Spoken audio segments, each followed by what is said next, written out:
Madame, Monsieur, bonsoir et bienvenue aux 19h de ce 3 décembre à la une de l'actualité. Le président de la République, Ahmed Tebboune, a présidé la 9e édition de la cérémonie de remise du prix du président de la République, journaliste professionnel, et a distingué les premiers lauréats.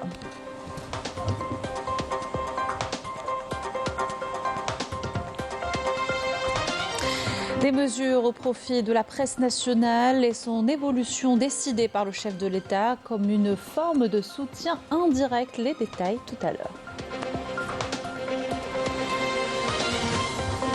L'attaque barbare contre la population razaoui a repris de plus belle après l'expiration de la trêve. Plus de 200 Palestiniens ont été massacrés en seulement 2 jours. Les habitants de Raza sont bombardés, poussés à quitter l'enclave.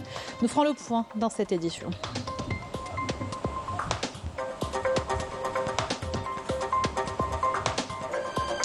40 étudiants porteurs de projets honorés par le programme de développement des jeunes talents Seeds for the Future, des applications d'assistance pour enfants autistes ou la prévention des incendies, entre autres programmes choisis. Et nous parlerons ce soir d'une usine de transformation de carton aux produits destinés à l'agriculture, la culture de la pomme de terre également et le déclenchement du plan Sirpalak pour soutenir les prix. Nous irons à Larouat et Tiaret dans notre journal. Bienvenue à tous, heureuse de vous retrouver. Je vous le disais en titre, le président de la République, Ahmed Tebboune, a présidé ce dimanche au Centre international des conférences Abdelatif Rahal la cérémonie de remise du prix du président de la République, du journaliste professionnel. Les thèmes retenus pour cette 9e édition sont la Nouvelle-Algérie et la problématique de la sécurité alimentaire et hydrique. La Nouvelle-Algérie, renforcement des capacités et de la créativité de la jeunesse et la sécurité énergétique et ses dimensions géopolitiques. Cette cérémonie intervient traditionnellement dans le cadre des festivités de la Journée nationale de la presse le 22 octobre de chaque année. Le chef de l'État avait décidé, pour rappel, de repousser sa célébration cette année compte tenu des attaques barbares contre le peuple palestinien à Gaza et en Cisjordanie occupée et les crimes perpétrés par l'entité sioniste. La cérémonie de remise du prix s'est déroulée en présence du président du Conseil de la Nation Salah Goudji, du président de l'Assemblée populaire nationale Brahim Bourali, du Premier ministre Nadir El-Arbaoui, du président de la Cour constitutionnelle Omar Belhadj, du chef d'état-major de l'ANP, le général d'armée Saïd Chengriha, du directeur de cabinet de la présidence par intérim Boualem Boualem, en plus de conseillers du président de la République, du ministre de la Communication Mohamed Lakeb, de membres du gouvernement, des directeurs d'organes de presse et des journalistes. Lors d'une allocution du président de la République à l'occasion de la Journée nationale de la presse lue par le ministre de la Communication Mohamed Lakeb, une batterie de mesures a été annoncée au profit de la presse nationale, une forme de soutien indirect. On l'écoute. J'ai décidé à cette occasion d'une série de mesures au profit des médias nationaux, une forme de soutien indirect dans les plus importantes comme suit. La réduction du prix d'abonnement au fil de l'agence Algérie Presse Service au profit des médias nationaux.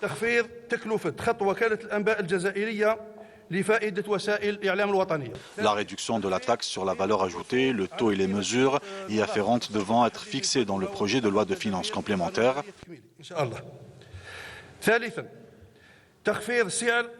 La réduction du coût d'hébergement des sites électroniques chez Algérie Télécom, d'un taux oscillant entre 33 et 36% tout en augmentant sa capacité.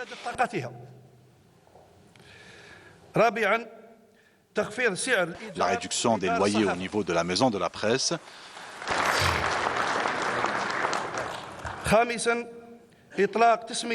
L'appellation de centre journalistique dans les stades du nom des journalistes sportifs.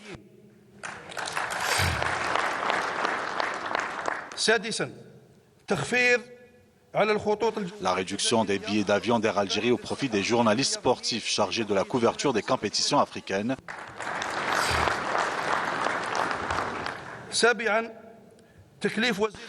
Le ministre de la Communication et la direction de la communication à la présidence de la République ont été chargés d'élaborer une étude pour la relance du fonds d'aide à la presse, dont la mission sera de soutenir les professionnels des médias et la formation des journalistes. Le ministre de la Communication et la direction de la communication à la présidence de la République ont été chargés également d'élaborer une conception pour organiser le marché de la publicité.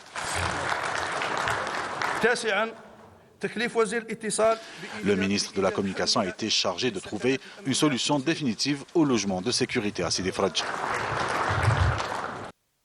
Dans son allocution, toujours, le président de la République a réitéré ses engagements électoraux au profit de la presse nationale, notamment de soutien et de développement, et ceci à travers la révision du cadre juridique régissant la profession. On écoute.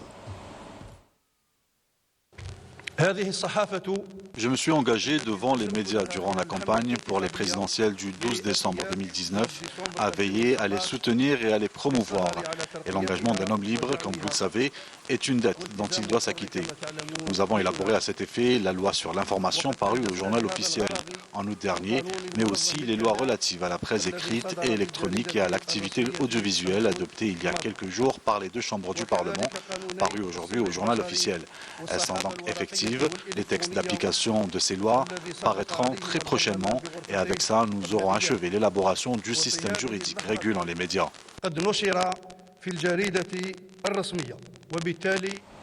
Le président de la République a rappelé à l'occasion le projet de la ville médiatique Dzayel Media City qui s'inscrit dans un souci de modernisation du secteur et permettra la promotion de la profession. Je vous invite à écouter le ministre de la Communication. Et afin de se mettre au diapason des développements rapides dans les domaines de l'information et de la communication, nous avons lancé un projet ambitieux, celui de la ville des médias, Dzayel Media City, qui permettra aux médias nationaux d'élever le niveau de professionnalisme, leur donnera plus de crédibilité et davantage d'influence. La télévision algérienne a remporté le premier et le deuxième prix pour l'audiovisuel en les personnes respectivement du journaliste Sofiane Mardine de la station régionale d'Oran avec le reportage Ensemble nous innovons et du journaliste Ammar Hallès pour son reportage intitulé Les graines du futur. Le troisième prix a également été remporté par notre collègue Nadira Araou. Quant à Noura Hamoudi, elle a été distinguée par le prix spécial du jury pour une production sur la Palestine. Je vous invite à présent à écouter les déclarations de quelques-uns des lauréats du prix du président de la République du journaliste professionnel. Très fier et très content d'avoir décroché ce premier prix décerné par Monsieur le Président de la République. C'est un honneur pour l'entreprise nationale de la télévision algérienne et c'est une motivation en plus pour nos journalistes et pour les équipes techniques pour faire plus d'efforts pour être à la hauteur des aspirations de nos chers téléspectateurs. Je suis très fier de cette distinction. J'ai obtenu la deuxième place du prix du président de la République dans la catégorie audiovisuelle. Je dédie cette distinction à l'entreprise publique de télévision ainsi qu'à l'ensemble de la corporation. Ce prix octroyé à 4 journalistes de la télévision publique traduit l'importance de cette entreprise qui demeure une véritable école de l'audiovisuel et un exemple à suivre en matière de professionnalisme. Ce prix est vraiment un témoignage d'un travail très acharné. Et je félicite encore une autre fois la télévision algérienne. C'est une distinction pour la télé, pour les 4 prix qu'elle a eus. Encore une autre fois, félicitations. J'ai décroché un prix spécial pour une production audiovisuelle sur la tragédie à Gaza. Et le plus touchant, c'est que 2 de mes confrères qui ont participé à ce travail sont tombés en martyrs le 7 octobre. À cette occasion, je tiens à rendre hommage à mes 2 confrères ainsi qu'à tous les martyrs palestiniens.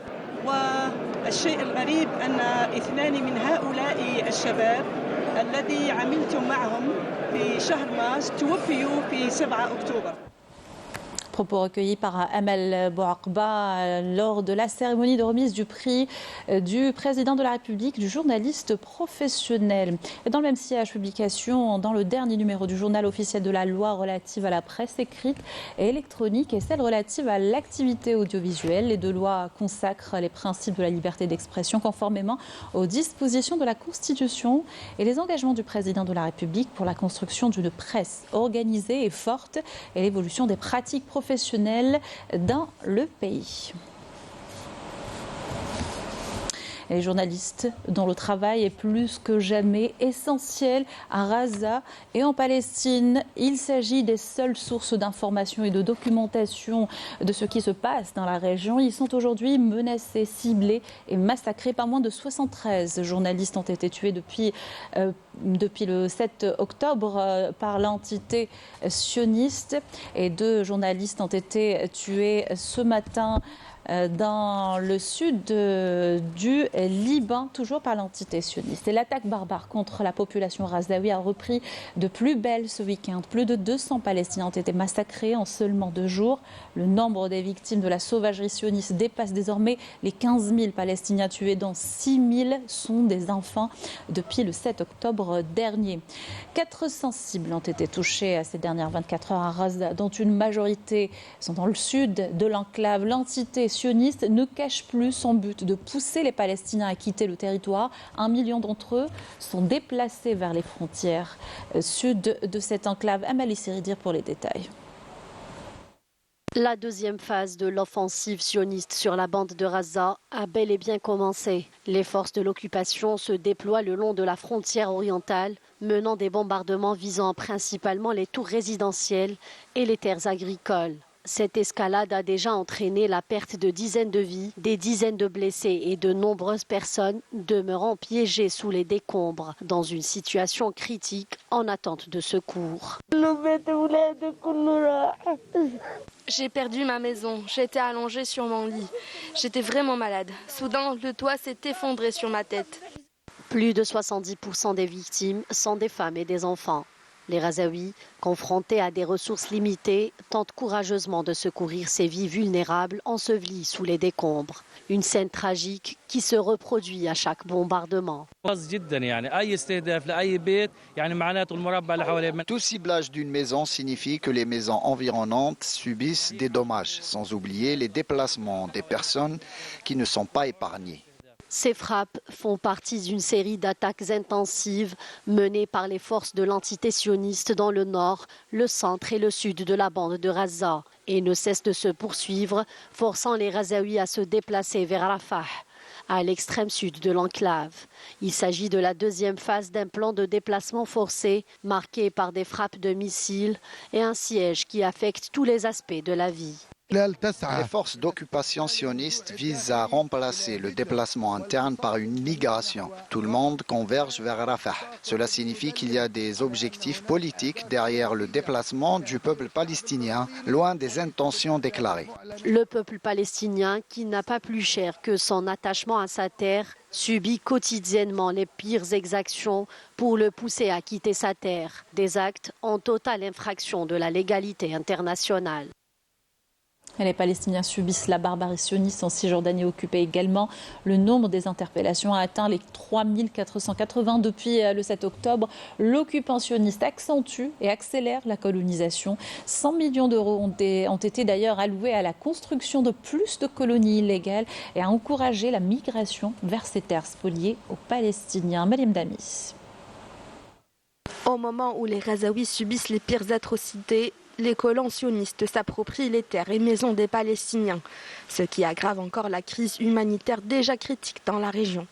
Ils profitent du chaos engendré par les agressions pour renforcer leur présence sur les terres palestiniennes, accentuant ainsi le déplacement forcé des Palestiniens et la destruction de leurs foyers. Dans ce contexte, le haut représentant de l'Union européenne, Josep Borrell, a vivement réagi à l'allocation de nouveaux fonds par l'entité sioniste pour la construction de colonies illégales, qualifiant cette action de choquante sur la plateforme X, anciennement Twitter. Il a également souligné la gravité de cette violation du droit humanitaire international, écartant tout lien avec l'autodéfense.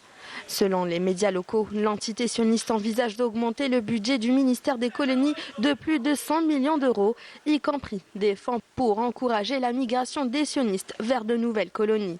Les autorités palestiniennes signalent que plus de 600 000 sionistes se sont établis dans des colonies illégales, El-Quds Est et en Cisjordanie occupée, en violation du droit international. Les conséquences humanitaires sont dévastatrices avec des familles palestiniennes forcées de quitter leur maison. Face à cette situation, le mutisme de la communauté internationale est inquiétant. Pourtant, des voix avides de justice s'élèvent et appelle à mettre fin à ces crimes contre l'humanité. Les droits des personnes aux besoins spécifiques, acquis et perspectives. Le thème d'un atelier d'évaluation et de sensibilisation organisé par le Conseil national des droits de l'homme à l'occasion de la journée mondiale de cette catégorie célébrée ce 3 décembre. Dans son allocution, le président du CNDH, Abdelmajid Zaalani, a affirmé que l'Algérie connaissait un progrès qualitatif en matière de politique sociale destinée aux personnes aux besoins spécifiques, visant à les accompagner, à assurer leur autonomisation, tout en dynamisant leur participation au développement. Il s'agit également de faciliter leur accès aux services publics et de leur garantir une prise en charge sociale et une insertion professionnelle. La direction Larouate, une usine de recyclage du carton, s'est spécialisée dans la fabrication de produits destinés à l'agriculture. Cette unité unique dans son genre dans le continent est très peu polluante et transforme un produit naturel, nous dit Mariam Damis. Spécialisée dans le recyclage et la valorisation des déchets en carton, cette entreprise émergente fabrique des matériaux et des modèles à partir d'extraits de carton naturel destinés à l'agriculture et à l'industrie agroalimentaire. Première du genre en Algérie et en Afrique, cette unité basée à Larouate, dirigée par de jeunes ingénieurs, représente un exemple réussi et unique de transformation du carton.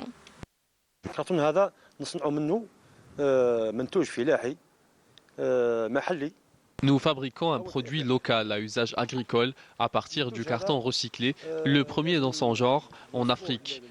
Nous fabriquons des pots qui sont utilisés pour toutes les variétés de plantes. Nous produisons également 6 types d'alvéoles utilisés dans plusieurs domaines.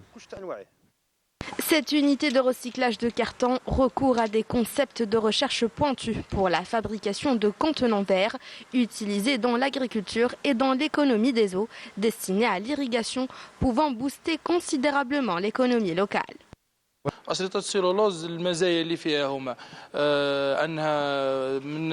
Les bandes de cellulose ont plusieurs avantages. C'est un produit naturel, ami de l'environnement. Les agriculteurs qui utilisent le produit en plastique peuvent endommager leurs plants. En revanche, l'utilisation de ce produit en carton est facile et saine. Ce genre de projet apporte de la valeur ajoutée au tissu industriel national et nécessite d'être encouragé et accompagné pour pousser un plus grand nombre de jeunes à investir pour contribuer au développement économique local et national. À propos d'agriculture, les précipitations enregistrées ces derniers jours arrivent au bon moment pour sauver une saison agricole menacée de sécheresse. La production de la pomme de terre notamment est concernée. Pour soutenir les prix de ce tubercule largement consommé dans le pays, le plan Sirpalak a été déclenché. Raouf Hamouche pour les détails. Les précipitations enregistrées ces derniers jours sont une bénédiction pour les agriculteurs de la wilaya d'Al Taref, notamment ceux de la commune de Berrihan. Une commune connue pour sa production de pommes de terre. Des pluies salvatrices tombées à point nommé pour sauver une saison agricole qui a été marquée récemment par une longue période de sécheresse. Comme chaque matin, Boelem part inspecter ses champs. La récolte promet d'être bonne. Nous sommes optimistes pour la récolte de cette année. L'année dernière, nous avons récolté près de 550 quintaux à l'hectare. Ici, la terre est connue pour sa fertilité et le climat est favorable à cette culture. Justement, comme on s'attend à une bonne saison dans la wilaya, une vaste opération de déstockage a été lancée pour stabiliser les prix.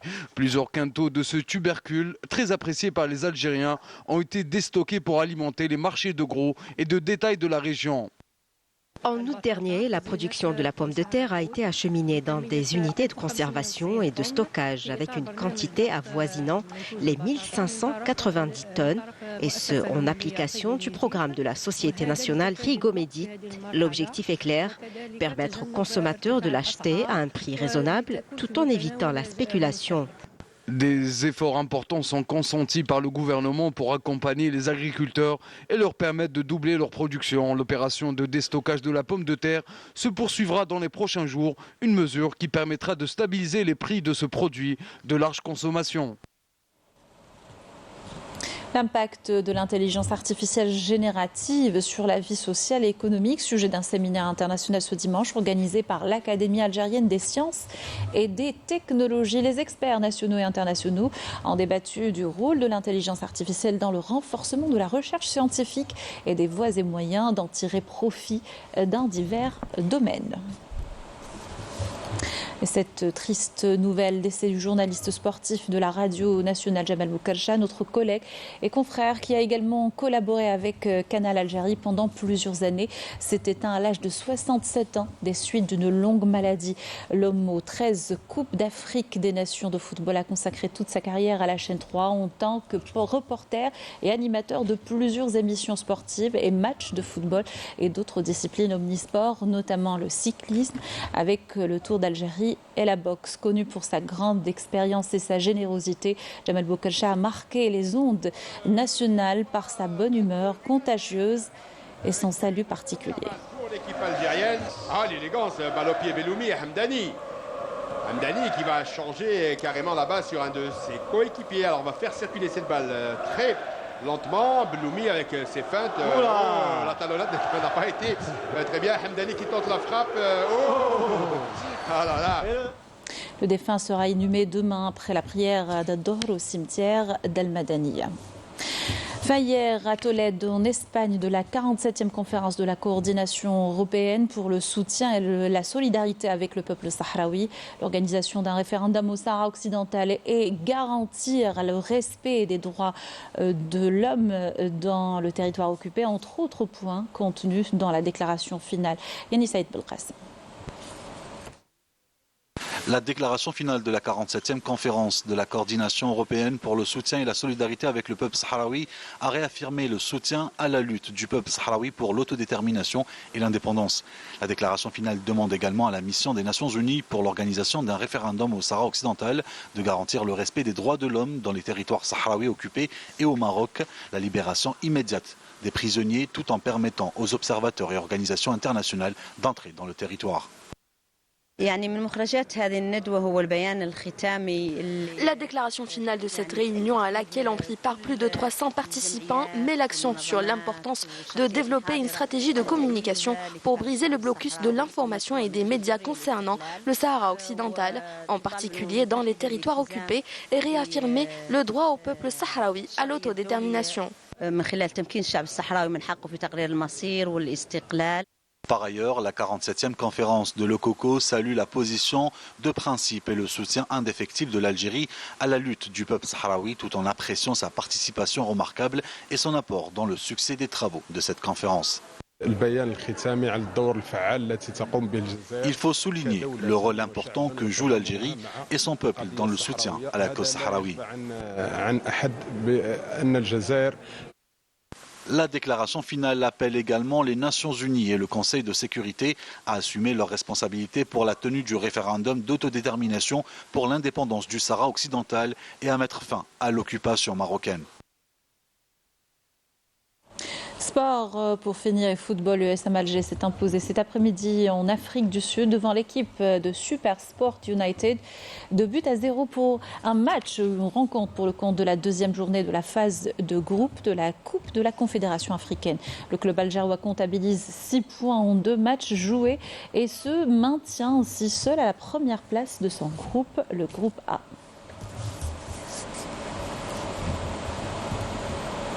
C'était là la dernière information de notre journal. Merci de l'avoir suivi. Excellente soirée sur Canal Algérie.